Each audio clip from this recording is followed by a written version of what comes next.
Okay, so it's been kind of a minute since you've got an upload from me. It's because I was abducted by aliens. If you don't know what I'm talking about, you clearly didn't watch the last video. What do you mean, go get abducted again? But no, seriously, I come back and we've now surpassed 3K. Now, a little while ago, I said once we hit 3K, I'll be doing my very first Q&A. I've always wanted to do these things because I want to be transparent as can be, and I just want to know some of the stuff that you guys want to know about me. So, let's get right into it. Alright, now first up, we got Maddie here. She says, oh my gosh, congrats. Honestly, you really deserve this. You're doing so well, and you'll just be getting better and better. Appreciate you for always popping in, like, literally on every upload. And just showing love. Like, it's actually insane. Like, I can't even thank you enough for that. Much love to you, and I hope you're doing well yourself. P.S. Question. How many languages do you speak, and are there any you are or want to learn? I only speak English right now. But I did take 2 years of Spanish in high school. I retain not a lick of that information. I can't even count to 10 in Spanish anymore. But I did recently start doing like some Duolingo things, you know, so I could try to learn Japanese, because I've always wanted to learn Japanese. Like, my granddad was like really big on like Japanese culture.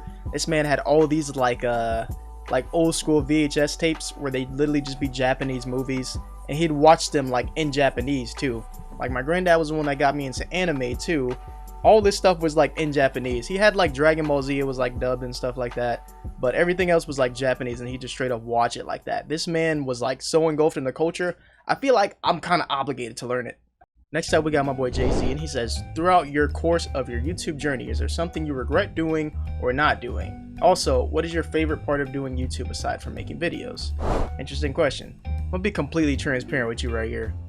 The thing I regret the most, it's just, I don't feel like I was all the way into content creation when I first started, and it became a kind of let's be more consistent than put out high quality content back then. It was more so getting my feet wet, but I still feel like I could have done a lot more to make those videos a bit more higher quality, shall I say. You know, more people be willing to watch if they go back. Like, now I'll go back to a certain area of my YouTube channel, and it's like in separate phases to when I kind of upgraded, but I'll get to a point where it's just kind of like I'm cringing because I don't even want to watch my own stuff. Who else is going to want to watch this? This is bad. But then I still also have people coming to me all the time like, yo, why you unlist those old videos? Why you delete the video? I love that video. And I'm just like, you sure? But yeah, honestly, I just regret not putting more effort into the original videos when I did have the ability to do so back then, or when I first started off. I feel like I should have learned some more tips and tricks, because realistically speaking, to me, a high quality video speaks volume. It's probably like one of the best things you can do, because even if it doesn't perform, someone's gonna watch it and they're gonna see the hard effort you put into it and turn it into like an interactive experience worth a watch, really. My favorite part of YouTube aside from doing videos is honestly just, well, there's two things really. One is interacting with everyone that's a part of the community. The biggest thing about YouTube for me is that it kind of takes me away from life. I feel like I'm an entirely different person in real life, but when I come to YouTube, I have a whole different energy about me. That's not me being fake or anything. It's just more so me being myself and not feeling the need to suppress myself in any way. So just like interacting with the community, making other content creators friends, and just kind of chilling with them, growing on our journey together, that's like honestly one of the best feels to me. Now, the other thing is I get to work on like a lot of other side projects. They're not always videos, but usually they will link back to be something to be a part of a video. I can't say too much there because I'll be spoiling some stuff, but I really just like to work on kind of background side projects that it just lets me express my creativity in ways I never thought I'd be able to, because by nature I'm just a creative person. So I'll just get the most random idea and I'm just like, I gotta find a way to bring this like to life. Like, it needs to exist. Shout out to Jay-Z again. Go subscribe to him if y'all haven't. He's an amazing content creator and he's a good friend of mine. Moving on to my boy Karudi. If y'all ain't seen him around the channel, then you haven't been around the channel, because he's been around a lot. His question is, who is your favorite YouTuber and why? And what is the best piece of advice you can give to a newbie that wants to start their own YouTube journey? Oh, he's got a third one. Hold on. He said, and finally, have you ever had any setbacks? And if so, what were some of them and how you overcame them? Those are some good questions, my boy. My favorite YouTuber. Okay, we're gonna go back in time real quick. Like, we about to like, you see that? That's young Jay right there. That's a picture of me when I'm like 12 or 13. This was around the time that I first got into YouTube. And when I say I got into it, I fell in love with it. I was watching it like on the daily, but before then I was so bored and I didn't have a single clue what to do.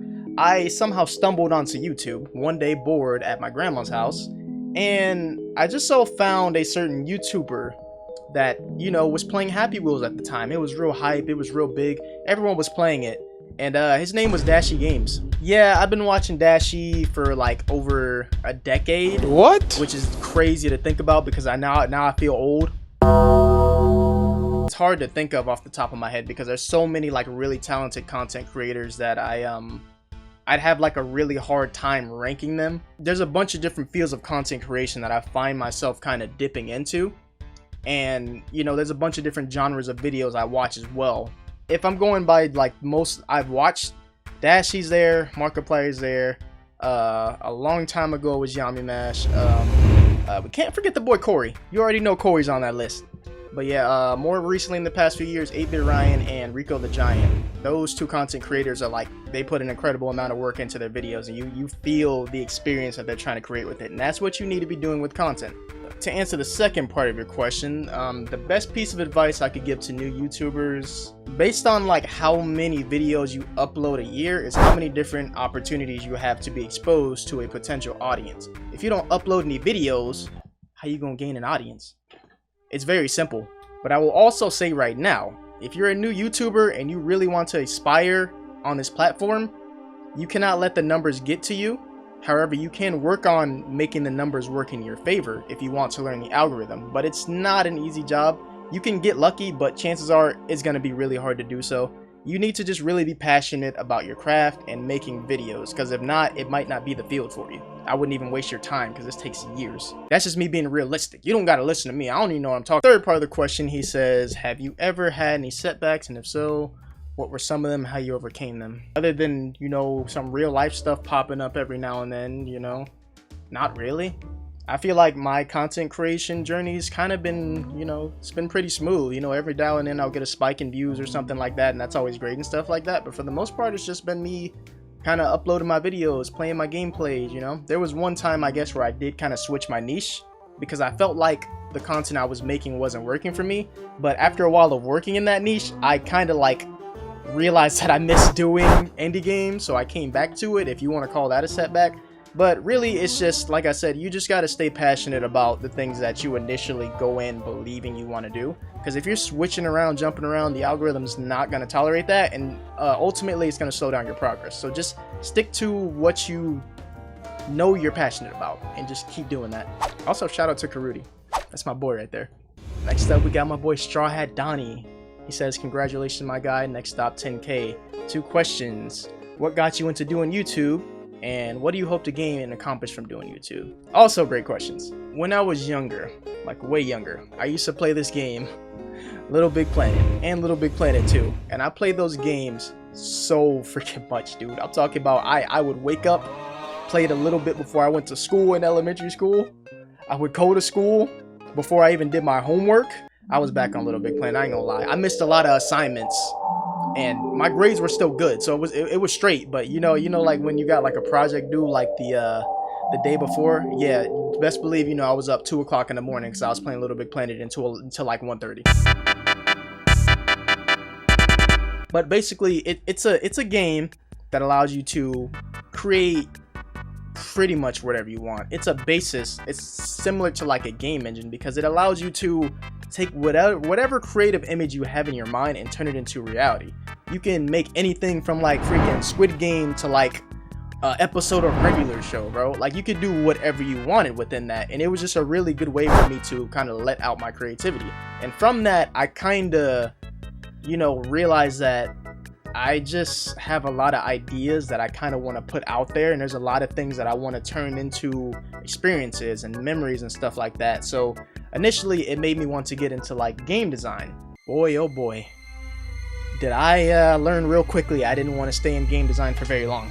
Back in high school, I did do a game design course my freshman year, but it was like incredibly simple, like super easy coding stuff. In fact, Little Big Planet was more complicated than that kind of coding, but like from the advanced parts of that, you kind of realize I didn't want to do all of that, and I more importantly like didn't want to work for like a corporation that made games and stuff like that. I was never into like AAA kind of corporation kind of gaming stuff. I figured if I wanted to make games, it was probably going to be indie games, and why even bother going to school for that? I can learn to do that myself. In fact, I'm actually kind of on the road to doing that. That's all I'm gonna say, wink wink. But yeah, basically I started doing YouTube because it's an outlet for my creativity. It allows me to take all these random thoughts I have in my mind and turn into a kind of reality. Whether it's just for myself or for other people to view, I just want to create stuff, and honestly I want somebody to be able to enjoy it. That's all. That's what drew me. Now the second part of that, what do I hope to gain and accomplish from doing YouTube? What I hope to gain more than anything is just a community. I just want to be around a bunch of like-minded individuals that spread positivity. You know, we show love. I just want a bunch of people to have the ability to kind of, you know, speak their mind, not be judged based off of any of that. Like, my biggest goal is just to make a community. I don't care so much for the size. I mean, if it gets a lot bigger, that's great and everything, but my inspiration was never that in the first place, and it was never for monetary gain. If I can get to the point where I'm doing YouTube like full time, that'd be amazing, because I would just be busting out content, I promise you that. But yeah, that's what I want more than anything, just an active community of folks that just want to share their thoughts and ideas, express their creativity, and just be themselves. We got my boy Moog in the Stampede. He says you're definitely gonna go far, brother. Congratulations. Appreciate you, bro. Now, question time. How long have you been doing YouTube? P.S. when we fenced a collab though. I've been doing YouTube since 2018. Initially I started off with kind of a skit channel, but it wasn't more so a skit channel in itself. I just combined my skits and my gameplays into one channel initially, but I think around 2020 I was like, nah, I don't like that these two are together, because the style of content are like so very different. They're like, oh, you got to pick a niche. So I was like, you know what, let me not have these two together unless I'm gonna do a gameplay with a skit in it. So I made this channel here, which became my gameplay channel. The other channel is just for skits now, but I haven't really uploaded any in a while, so it's just kind of there. But yeah, that was the first channel I ever had. If you look up Jay Thunderstorm skits, you could probably find it. I'll probably put a card on the screen or something. You could watch some old crusty skits I made from a while ago. You might cringe a little bit, but listen, I was learning, okay? But yeah, I guess that means this has been about 5 years? 5 going on 6 years? And bro, about the collab, whenever you want to, bro, hit me up. I'm always down to collab. Find some time, some opening in the schedule, we can make it happen, bro. I don't even care what we play. I guarantee you we'll make into a banger video.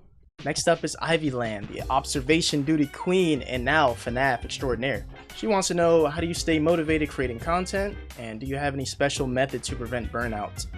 You know, it's weird because I don't have a direct answer to that first part of that question. I either brainstorm some ideas that I feel would fit the channel like really well, and I try my best to, like, you know, keep them true to what my original idea of that was and just kind of get them up. Or randomly I'll just be kind of going about real life stuff and then something pops in my head and I'm just like, yep, I gotta do that. Somehow it hasn't gotten to a point where I just kind of like hit a wall and I'm just like, man, I don't really know what to do. So for the most part, I've just been kind of motivating myself by just making videos. Like, it's just been snowballing and things have just been coming out of it. In terms of preventing burnout, it's probably just going to be the content schedule. I haven't been that consistent sticking to the schedule that I do have, but obviously taking content breaks is probably the best thing you could do for yourself in that case. Especially on like the smaller channels like that we have, like a lot of times your stuff is not going to perform. If you put a lot of work into something and you don't get anything out of that, you know, that's happened to me a few times in the past where I put in extra work, something that I swear is going to do well, and it just flops. That's probably the closest I've ever gotten to burning out. And I mean, honestly, just keep yourself on a consistent schedule, and I guess don't worry so much about the numbers. Why did my notification just go off? Now, y'all best go subscribe to Ivyland now, because she's amazing. That's in order. And if you don't, I'm gonna fight you. And last but not least, we got my boy Dante Mirror 95. And Dante asks, how did you make yourself your own Plague Doctor costume and researching stuff, etc.? Congrats on 3K subs. That's an interesting question. By that, do you mean like this? Or are you talking about him, this weirdo? Does that remind you that you're talking to a camera? Shut up. Get the freak out of my video. But long story short, my outfit here was a gift, if you want to call it that. And this guy here just can't take his off. This is Crow, by the way. He's my advisor. He just kind of watches over my shoulder and doesn't ever let me do anything, like record a video. Could you go away? Thanks, see you later. Freaking annoying. I don't think I forgot about the rest of y'all down there showing love, saying congratulations. Love all of y'all, appreciate all of y'all for always showing support. Alright, so now that we're done with that, let's go into talking more. Why hello there. I am Lord Crow, and sorry to interrupt your regularly scheduled programming, but I have something important to say. Now, to the blind eye, you obviously won't notice that I've actually been hiding a couple secrets around Jay Thunderstorm's channel. Why is that, you may be asking? Well, the simple truth is, the Stormkin are at war. Yes, I know it sounds bizarre, and you're probably very confused, but trust me, I'll give you an explanation in due time. Now, let's get to the point here. The Stormkin already have an enemy, and will need your assistance to keep them at bay. You see, Jay is a very special guy, and there are others that desire to have that he has. Powerful people with intelligence and technology you wouldn't even think possible. An organization by the name of... My apologies, I can't just outright give you all of the information, so you may need to do some hunting. I'll be personally taking it upon myself to provide pieces of insight amongst Jay's videos, so keep an eye out for me in the future, and in the past. For now, I must take my leave before Jay realizes there's anything wrong with the footage. Remember, Stormkin, stay vigilant. Even you guys are being watched. Ironic. Also, I will make my own YouTube channel in order to shed some light on what's really going on behind the scenes. And maybe, hopefully, you can all help me solve this mystery. And remember, if Jay asks you anything, you have no idea what he's talking about. Got it? Good. The last thing I'll say is, the deeper you get into this mystery that we're trying to solve here, the more alarmed you may be. But just remember, I'm on your side. Never forget that. Okay, Kai, you can hit the stop record button now. Oh, Jesus, what are you doing, idiot? I'll give you one second time.